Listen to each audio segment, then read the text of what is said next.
Well, a final decision from the Security Cabinet has not been made. It is clear what direction the Biden administration is pushing, attempting to preserve more of the status quo with the Islamic regime in Iran.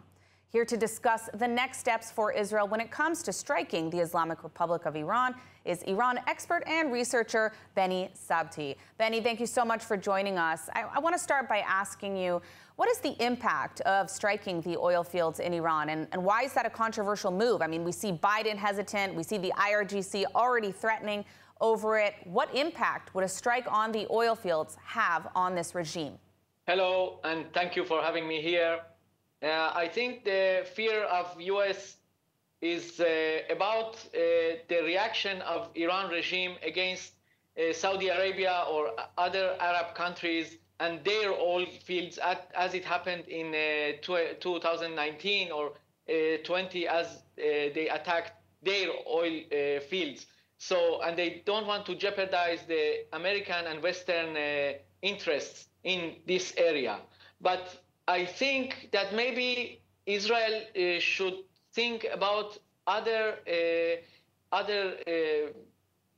interests of Iran regime to attack. I don't know if it's the best thing to attack the oil fields or even nuclear facilities, because the nuclear issue is not in the final stage yet, and all fields are very old. So the damage won't be so high.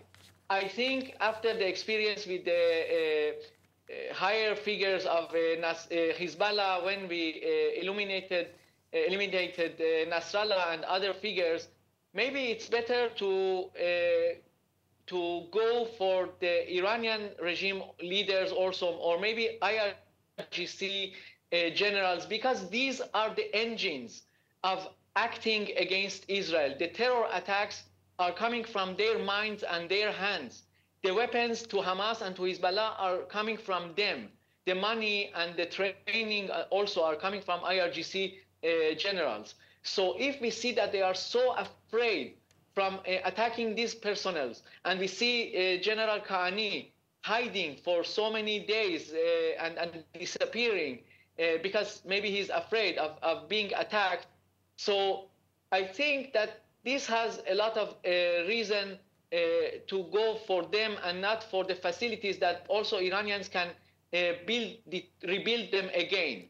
Good point. Very good point. Also something important to consider for the day after this regime falls. I want to ask you about the Iranian people. How do you expect that the public in Iran would respond to Israel striking any of these sites, but in particular IRGC sites?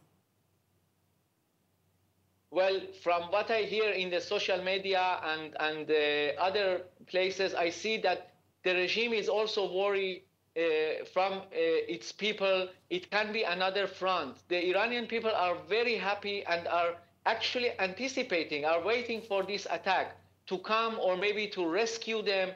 They think about the final act. They think that the regime is going to fall. I'm not sure that the regime will fall after 1 or 2 attacks, but it gives them a lot of hope. You know, about 60 to 80% of the Iranian people didn't come to vote in the presidential elections or parliament elections. This means they are against the regime. They are not with the regime. So if there are so many people, so many millions that can be very happy if Israel or other countries attack Iran regime and Iran regime only facilities, not the dams and not the electric power factories, just the facilities or the figures of the regime. So maybe we have so many allies in the other side that they can take the actions to themselves and bring a better day for Iran tomorrow. Absolutely. Well, unfortunately, we are out of time, so we have to wrap this up. But I want to thank you for joining us today and shedding some light on what we may see in the coming weeks. Thank you.